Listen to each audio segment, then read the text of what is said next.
রাতের গভীর অন্ধকারে একটা ছোট্ট গ্রাম, নাম কুলতলি। সেই গ্রামে একটা পুরনো ভগ্নপ্রায় বাড়ি ছিল, যেটা সবাই ভূতের বাড়ি বলে ডাকে। বহু বছর ধরে সে বাড়িতে কেউ থাকতো না। একসময় সেই বাড়িতে এক জমিদার পরিবার বাস করত, কিন্তু সবাই হঠাৎ করে এক রাতে মারা যায়।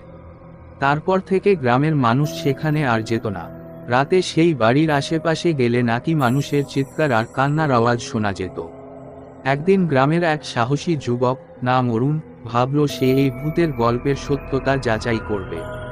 তার বন্ধুদেরকে সাথে নিয়ে সে রাতে সেই বাড়িতে যাওয়ার সিদ্ধান্ত নেয়। অরুণের বন্ধুদের কেউ যেতে রাজি হলো না, কিন্তু অরুণ একাই রওনা দিল। রাত তখন প্রায় 12টা। অরুণ একটি লণ্ঠন হাতে নিয়ে বাড়ির ভেতরে ঢুকল। চারপাশে অদ্ভুত একটা শীতলতা, ঘরের ভাঙা জানালাগুলো দুলছিল হাওয়ায়। কিছুক্ষণ ঘুরে অরুণ উপরের তলায় উঠল। ঠিক তখনই হঠাৎ করেই একটা দরজা নিজে থেকে খুলে গেল। অরুণ ভীতু ছিল না, কিন্তু এবার তার বুকটা কেঁপে উঠল। দরজার ওপাশে একটা পুরনো কক্ষে সে ঢুকল। কক্ষটা যেন অনেক দিনের পরিত্যক্ত। হঠাৎ অরুণ একটা ঠান্ডা বাতাস অনুভব করল তার ঘাড়ে। সে পেছনে তাকাতেই দেখল একটা সাদা ছায়ামূর্তি ধীরে ধীরে তার দিকে আসছে। সেই মূর্তির মুখটা অদ্ভুত রকমের বিকৃত, আর চোখগুলো ছিল গভীর অন্ধকারে ডুবে থাকা। অরুণ জোরে চিৎকার করে পালাতে চাইল, কিন্তু তার পা যেন মাটিতে আটকে গেল।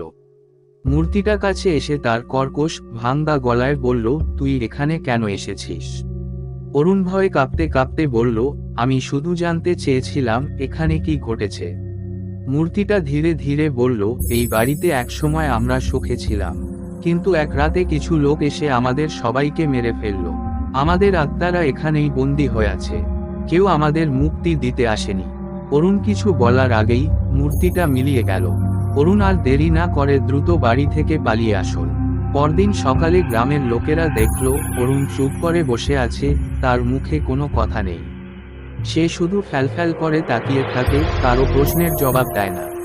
গ্রামের লোকেরা বুঝল ভূতের বাড়ির সত্যিকারের রহস্য সে জানতে পেরেছে। আর সেই রাতের ঘটনার পর থেকে কেউ আর কখনো সেই বাড়ির কাছেও যায়নি।